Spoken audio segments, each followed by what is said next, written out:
Өнцөг шүүд нэг цаанаас хав хараа харагдаж байгаа байхгүй юу? Ажиллалаа. Дараагийн асуулт.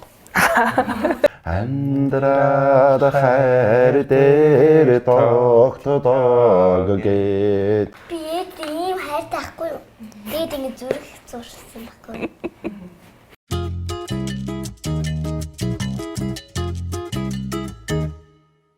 Би өнөөдөр хүүтэйгээ хамт нэгэн сонирхолтой видеонд оролцохоор ирлээ. би хүүгээ хэр мэдэх вэ? Хүүмэн намайг хэр мэдэх вэ гэдэг одоо юм контент байна. Тэгээд их сонирхолтой юм байна. Би мэдэх нүггүй юу ямар ч байсан энэ контентаа үзээд тэгэл харж шийдээд. Энэ бол ягаад ч мартагдгааргүй өдөр байгаа. Миний хөө яг намайг анх удаа ааваа гэдэг нэрийг дуудахад одоо 5 сарын 24-ний өдөр мартагдгааргүй.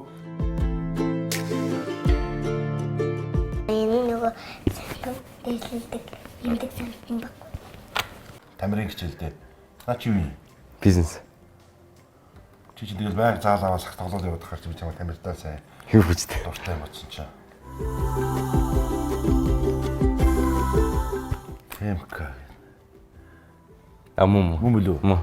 Энэ харан бол нөгөө өнцөг шүүд нэг цаанаас хав хараа харагдаж байгаа байхгүй юу? Тиймэрхүү байдлаар зурсан. Нэг юм. Мөн хэрдэн ингээд нэг нэртэй найз маань нэг шүүд нь унтсан маа. Ямар нэг сайн мэдвэ. Ээжийнхээ мөхөө олон дуртай. Их давсгүй. хоол бодот орго.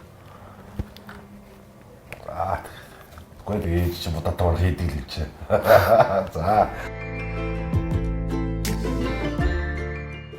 Уснаас. Би болохоор буруу зүйлээс буруу юм хийхээр нүдэн үлтгэнэл багтаа ерөөсөө тиймээс одоо ч гэсэн ингээд нэг буруу юм хийхээр ингээл бүр айцсан бидгчлээ ингэчлээ гэл айдаг тэгэхээр тэгж утсан ч усан юм байг. Слас хэд.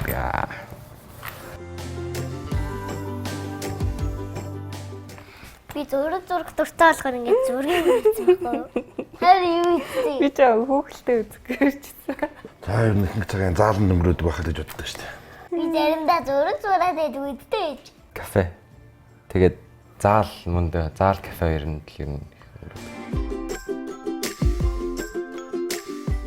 Би тусчлаа. Цагдааны машин.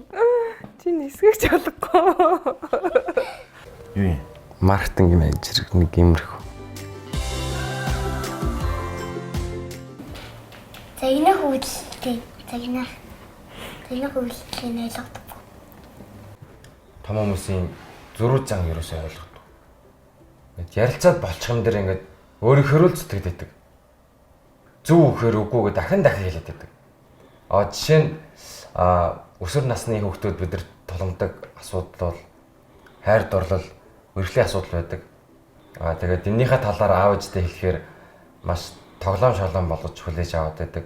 Үгүйсгээд тэгэд энэний үр дүн нь болохоор одоо дараа нь ахиж хэлэхээр за бараг ахаад хэлээ хэрэггүй дээ гэх юм уу бидний итгэл найдрыг одоо ингээд маш ингэ өгөөсөж яддаг.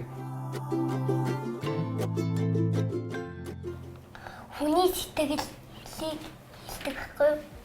Сэтгэлийг хайр гэдэг бас хүний сэтгэлийг хайр гэж хэлж болдог байхгүй юу? Тийм болохоор би хайр гэж бодож байна л та. Хайр гэж юу? Янз бүр л байгаа шүү дээ, олон янзын. Эцэгхийн, үерхлийн. За хайр бол яг миний хүүгийн хэлдгэр бол яг олон төрөл дөө. Мэдээж эцэгхийн хайр, эмээ өвөгийн хайр. Ерөөсөө бүхэл дэлхийн амьдрал хайр дээр л тогтдог байхгүй юу? Чи миний хүү аавыгаа мэдж байгаа тий би өөрөө доороо олон дүүнертэй бид нар бас хэцүү үеийг туулж явсан.